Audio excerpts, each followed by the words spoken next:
towers in New Super Mario Bros. Wii are some of the best levels to watch speedruns of in the game, as vertical stages open up a lot of movement opportunities thanks to certain items like the propeller shroom.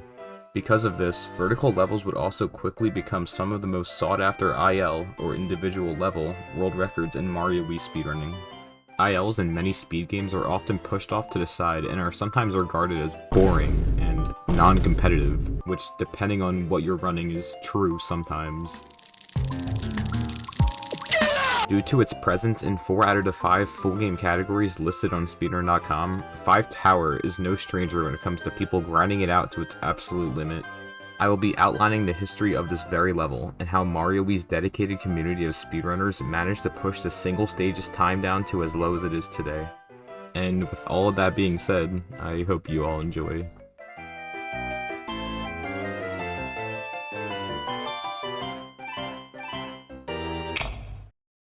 Okay, so before we even get into any actual speedruns, I just want to quickly run down the premise of the level itself.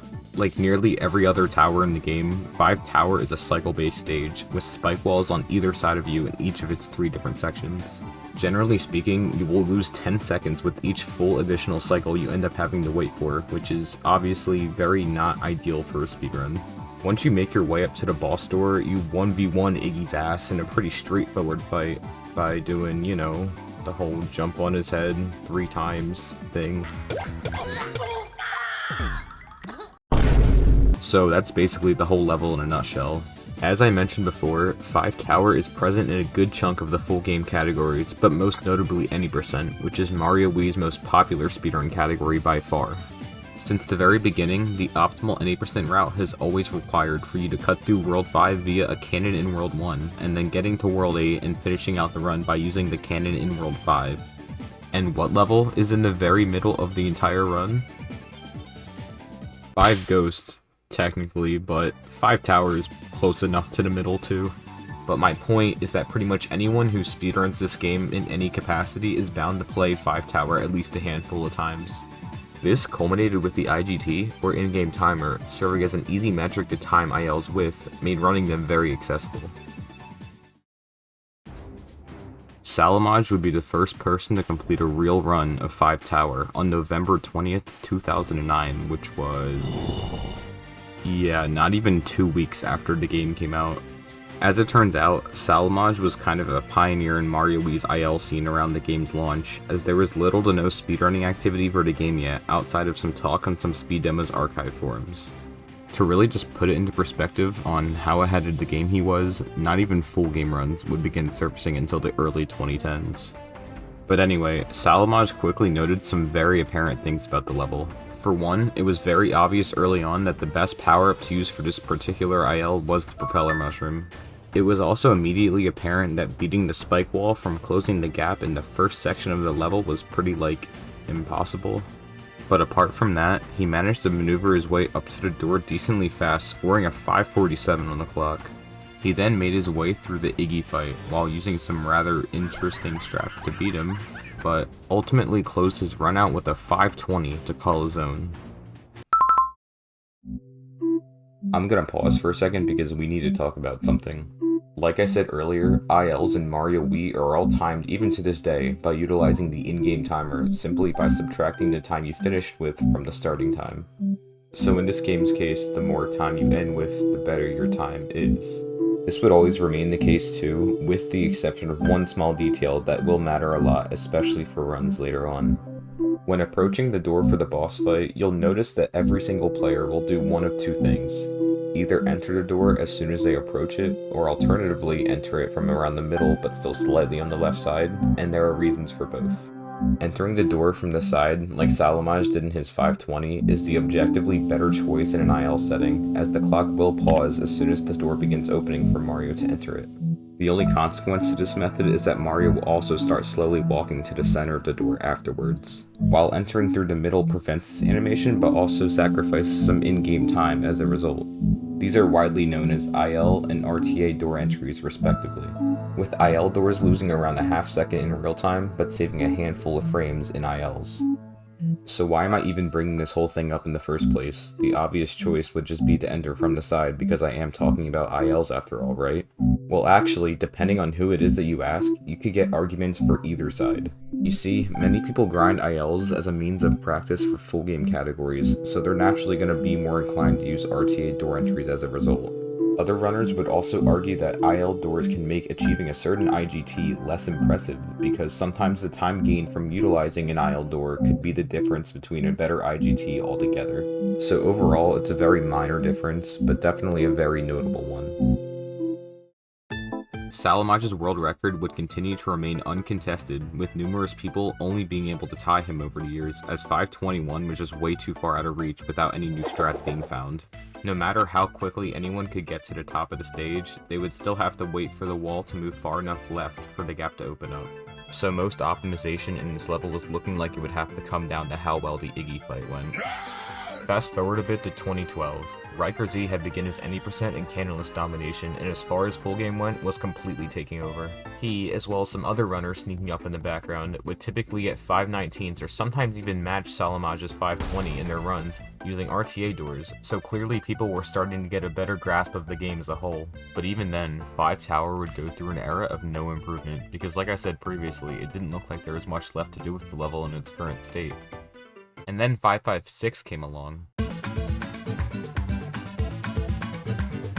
On September 18th, 2016, Ochgard, most famous for his long-standing any% reign, would go on and perform the first ever notable cycle skip in 5 Tower, known simply as 556. Ochgard didn't just do this out of nowhere though, as 556 had actually been around as early as 2014 as first showed off in Gatan's old any% tasks. The only reason it took so long for a human to pull off was simply because nobody's overall movement had just been good enough to even get close to it before 2016. And it was also kinda hard, I guess. Overall though, this new strat saved roughly 7 to 8 seconds in real time depending on how fast it was pulled off, and Ochgard managed to clutch out a 529, an astounding 9 IGT improvement from the last record. I think now would be a good time to mention the in-game timers discrepancies, as I admittedly have been holding off a bit. Just by looking at it tick down, you'll be able to notice pretty quickly that it goes much faster than real-world seconds do, even though it's not as dramatic as other games like SMB1 are.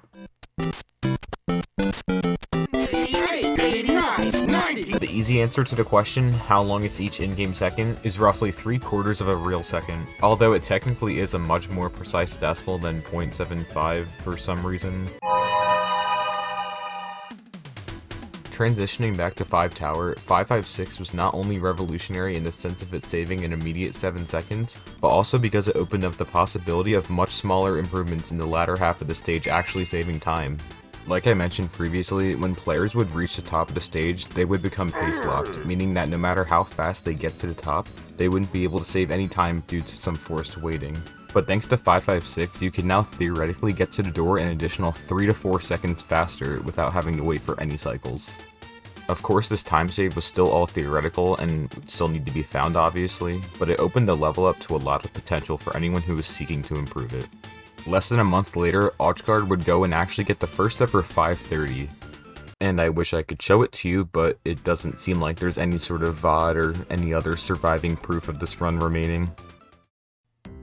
The next wave of 530s wouldn't begin popping up until 2019, when Fade Vanity would be the first one to get one with video proof in his former any% record of 2434.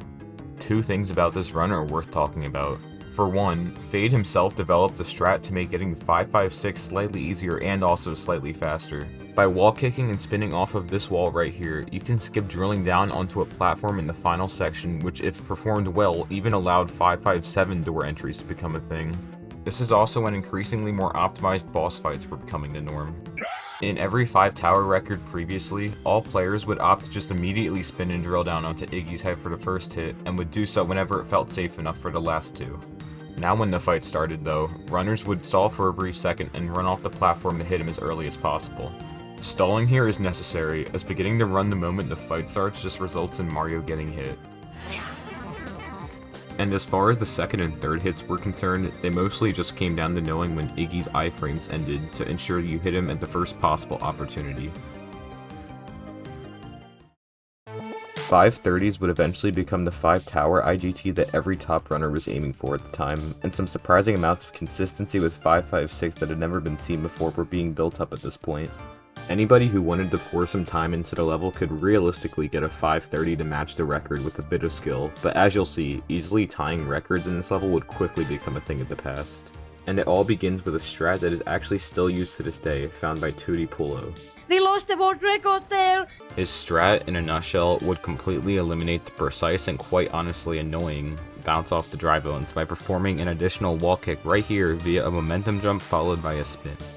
Consequently, Twisku would also be the first person to claim a 531, utilizing his as well as all of the other previously mentioned strategies that had been developed thus far.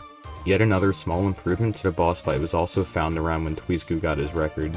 Remaining on the right side of Iggy after the first and second hits to get him to roll in the same direction as Mario actually ends up saving a little bit of time due to Iggy catching the upwards moving platform quicker right after the second hit.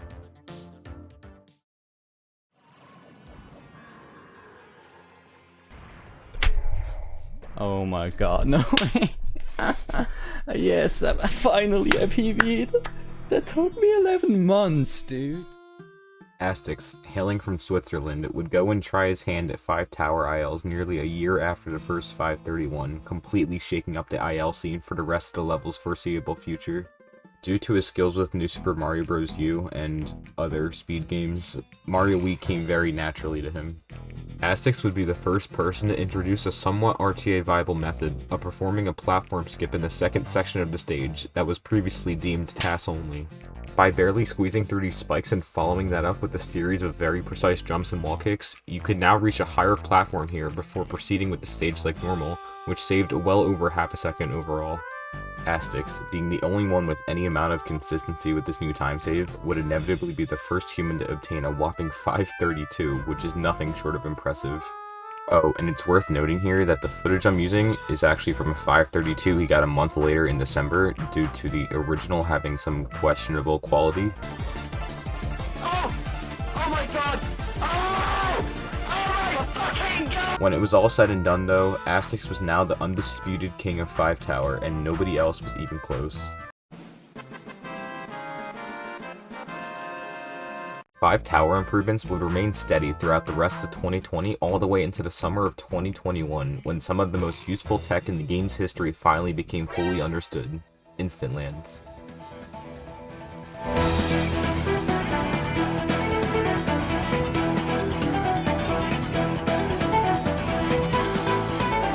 What instant lands essentially do, and why they're so incredibly useful, is that they allow you to cancel a spin, but more importantly, it's drill down at any place that you want, as long as there is some sort of one-way platform there to catch you. This can make for some super fast platforming once the technique is mastered, especially in vertical stages. On platforms like mushrooms or lifts, you can cancel your spin at just about any spot, but on these specific one-ways, your spin will only get cancelled if it is on the very edge of either side. The technical reasoning behind why this is actually makes a lot of sense. Imagine that there is an invisible line that runs up and down at Mario's center position. If there is any less than one tile's worth of distance between Mario and the ground, then the game will not allow him to drill downwards. However, if Mario is positioned in such a way that the center line does not directly intersect with any ground, the game will assume that there is nothing beneath him and still allow him to drill down, even if he is less than a tile away. By the way, this same concept also applies to corners.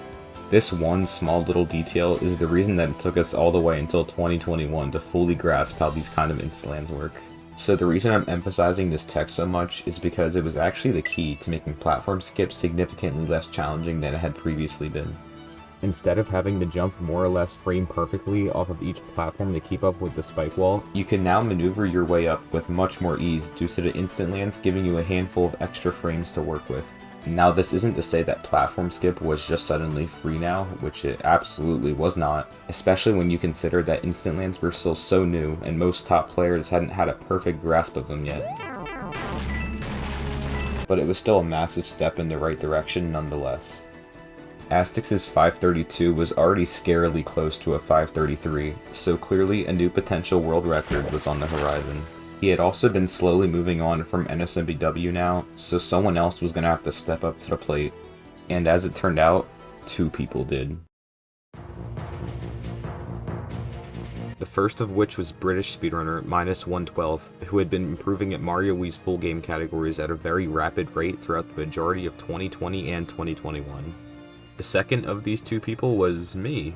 Well, my 17-year-old self anyway, who may or may not have been going through like a hardcore anime phase during this time. For a few months at this point, Minus had been on a mission to hold all 8 of the Tower IL records simultaneously, and by the end of May, he had all but one. Now this one might come as a bit of a shocker, but that level was 5 Tower. Inevitably, 5 Tower would then become Minus's next plan of attack, and he would go full throttle on the level in hopes that no one else would beat him to a new record and ultimately destroy his dream of getting that sweet 8 out of 8. Days would pass, weeks would pass, a full month, until we then eventually find ourselves in July with no apparent progress being made. That is until only a week later when he would break through and tie Astix's insane time and now be able to call himself the world record holder of 8 out of 8 Tower records. No, but in all seriousness, Minus really deserves a ton of credit for being the first person to actually catch up to Astix and deem himself as a potential threat, especially in a time period where the game's player base was flourishing and competitiveness was at an all-time high. I myself would also proceed to get a 532 of my own around the same time as Minus did, without even utilizing any form of platform skip, which caught even me off guard as I was merely practicing for any percent runs when I got this. Seeing this kind of motivated me to push for a 533, as Minus was content with his current run and it didn't seem as though anyone else was trying for it at the moment. So it was settled. I sat down the day after Minus's run and braced myself for a long and gruesome grind, and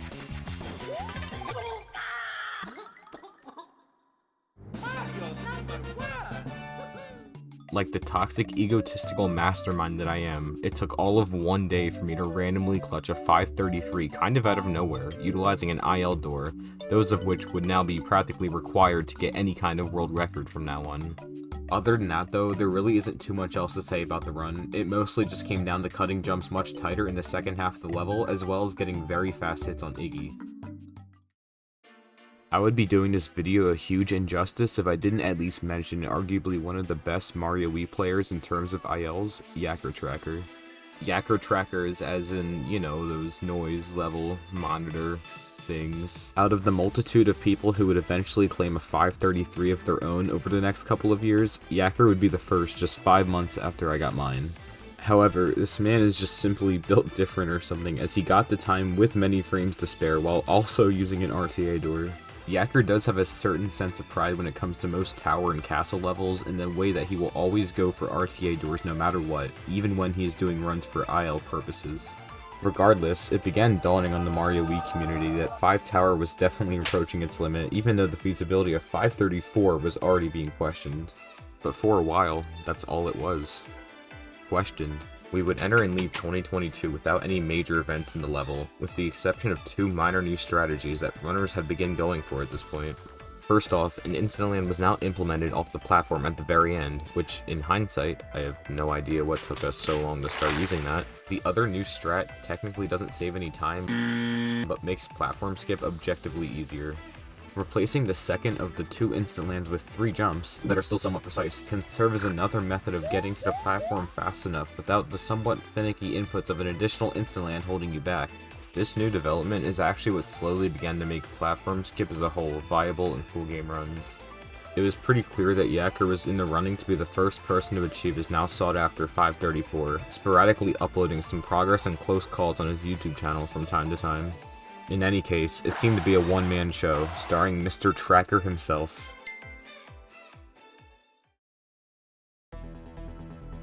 When a vast number of new strats become uncovered, it is almost inevitable that new players will come along to fully capitalize on them. Cads, a longtime Mario Wii player but fairly new speedrunner, would begin rising up in both full game categories and ILs alarmingly fast throughout most of 2022 leading into 2023. Yes! Cad started to think about tackling 5 Tower while he was already working towards achieving a complete sweep of the IL leaderboards, a significant accomplishment in and of itself. This endeavor involved obtaining 152 world records in total, encompassing both any percent and 100% of all 77 levels, with the only exceptions being 4 Ghost House and 7 Ghost House 100%, as collecting all 3 star coins in a single run-through is not possible in either of these stages. Anyway, 5 Tower Any Percent was one of the last few levels that still remained amidst his IL grind, and knowing it would take a while, Cad decided to try getting it out of the way first. Surprisingly, some good progress was almost immediately shown. Cad would obtain a slew of 532s without a ton of effort, and then eventually a 533 not long after to tie the record for himself. Funnily enough, this was actually his longest IL grind yet, culminating into 13 hours of attempts, which really speaks volumes on how tough 5 Tower was really getting. If we take a step back and look at the current standings by the end of 2022, you can clearly see that it was starting to get very concentrated at the top. Even then, not a whole lot of progress towards breaking the wall of 533s was really made for a while, as 534 was really just that difficult. A keen eye is required to see where frames could even be squeezed out at this point, as simply pulling off the required strategies was no longer enough to achieve an untied record. To further emphasize this, the only person who even had a morsel of confidence that 534 was even possible to begin with was Yacker, claiming that it would take a nearly perfect run for him. As with most speedrun related grinds, burnout is extremely common, and 5 Tower grinding is no exception. Both Yacker and Cad decided to take some much deserved breaks from the level after all of the work they've done leading up to this point, deciding to try and chase some goals in other aspects of Mario Wii instead. Cad would obtain the Any Percent world record for the first time, with Yacker actually dabbling in some full game endeavors himself, despite building a reputation as an IL specialist. But as any speedrunner can probably attest to, all breaks don't last forever. With several people now being tied at first place, it was Cad who finally decided to break the ice and begin attempting to end a 533 tie for real this time, with Yacker following suit not long after. As a result, this would set the stage for what would become the official race to 534.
Two 560s in a row.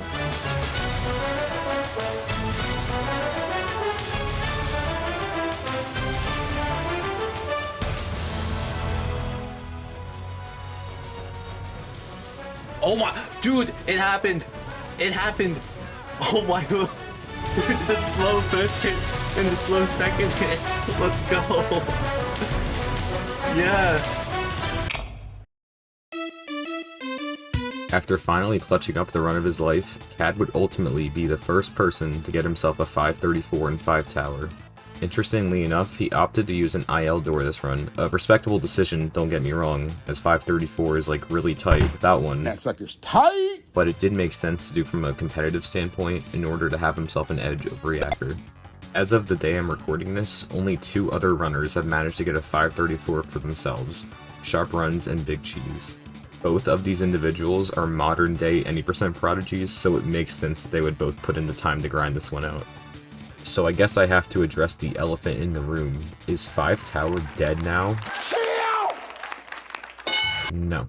Unlike most speedruns, the future of 5 Tower is pretty certain for the most part. With a currently task-only strat, it would be possible to reach an even higher platform before the spike wall blocks you off here, which would actually allow for the first pace lock in this level since 556 was initially discovered. If you followed this up with an extremely fast Iggy fight, a 535 could theoretically be achievable. And I have no doubt that this could actually happen, just definitely not anytime soon. And as fate would have it, while I was editing this video, Big Cheese began trying this strat out and honestly had some really close calls. So maybe we could see a 535 sooner than I had initially alluded to. I don't know. Anyway, but as of the day I'm recording this, 534 is where the world record stands. There is actually still one aspect of 5 Tower that I've deliberately not mentioned much of up to this point in the video, and that would be its tasking side of things. Until some of the more recent years, NSMBW didn't exactly have the most active group of taskers or task production in general. This was partially to blame for the significant disconnect that the taskers had from the RTA community for nearly all of the game's lifespan. But thanks to our favorite little pandemic forcing people to stay inside, 2020 and 2021 saw some of the largest influxes of both runners and taskers alike joining the Mario Wii speedrunning community. Of these people, 3 of them would go and rip Mario Wii's tasking potential wide open. Allow me to introduce you to the frontrunners behind Mario Wii's modern tasking scene: Cryptic, Squash, and MG Roadkill.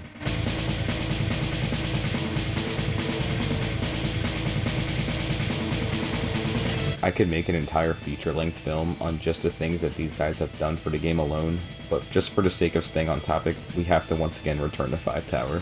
Attentive viewers may recall near the start of this video when I mentioned that beating the wall in the very first section of the level is 100% not possible in any way, shape, or form, right? Well, over the course of about a year or so, it became these taskers' mission to prove this statement wrong. Solid attempts to beat this cycle were made by Cryptic with the help of Squash in the latter half of 2021, but unfortunately these attempts would all just fall short. With frame-perfect instant lands already being used practically everywhere, it was obvious that optimization here was definitely going to be extremely sparse. These guys would need to get creative if they wanted to make any headway. Luckily, Cryptic would do just that. On July 24th of the following year, Cryptic would message relative newcomer at the time, Roadkill, about an idea he had which involved beginning the level with a star. This, at first glance, doesn't exactly look like the most intuitive idea ever, primarily because stars do not provide any additional speed at all while moving vertically, but hear me out. Part of what made this cycle so extremely difficult to hit was the fact that unless you managed to get there even faster to avoid getting damaged by the spikes, you wouldn't even be able to finish the level out with your propeller. Having invincibility would not only allow you to phase through the spikes with no repercussions, but also open up some more movement opportunities that were not possible before, such as wall kicking off of either spike wall at will. Cryptic would take his idea and run with it, managing to pump out 3 different iterations relatively quickly, each of which having a very different approach. The final of these 3 attempts, however, resulted in the first ever squished death, which, while may not seeming like it, was absolutely huge and paved a very promising path for what was to come. Despite the momentum that this cycle skip had going for it, things would quickly come to a halt. For a few weeks leading into the month of August, there was nothing but radio silence from all of the taskers. The fact is, this was more of a side project for Cryptic, as he was mostly focusing on trying to push out a new 100% task at the time. And if you are at all familiar with this game's speedrunning scene, I'm sure you're well aware of how that has been going, but once again, it cannot be overstated just how precise the cycle skip even was to begin with. Finding places to just maybe squeeze out a frame or two in such a limiting area is extremely tedious, and that alone has potential to draw someone away from even trying. It's worth noting that at this point in time, Cryptic was only 4 frames away from making it through the gap on the best of his 3 attempts. Sure, using a star definitely helped him get closer, but his tasks were already pretty much perfect. So what if this could have all just been for nothing? Well, this very question did not bode well with Roadkill, so he decided to take one for the team and see how close he could get with his own spin on things. This ended up being a great choice on his part, because on August 11th, he ultimately netted himself an even later squish than Cryptic had gotten just weeks prior, leaving him now only 2 frames away from making it through. The way Roadkill managed to squeeze out an additional 2 frames was by utilizing an alternative strat he found that involved going off to the left to get a wall kick around the midsection that Cryptic opted not to. The difference in speed becomes very notable when you overlap the footage to get a better look. It was obvious that the cycle skip was in reach now more than it had ever been before, and everybody knew that all it was going to take was just one more strat to finally put it over the edge. It was just a matter of who would find it and when.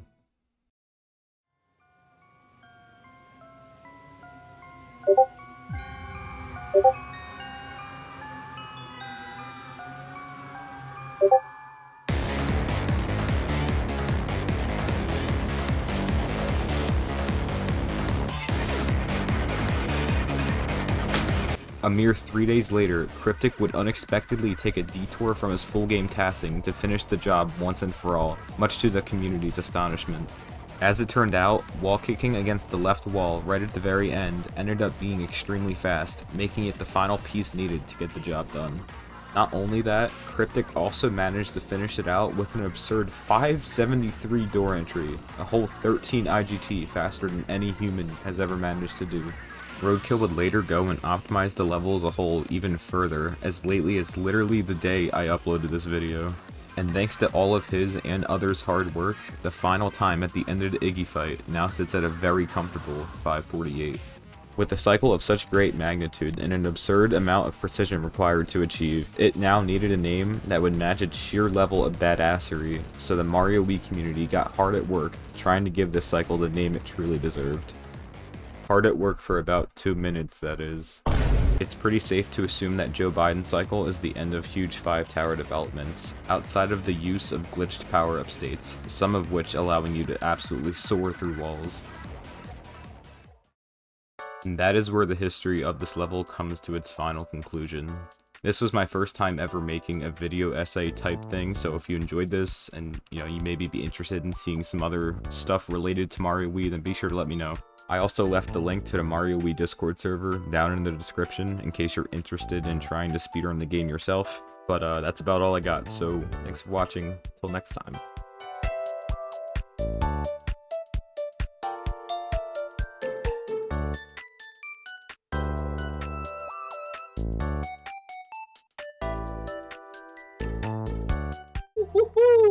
Hold up.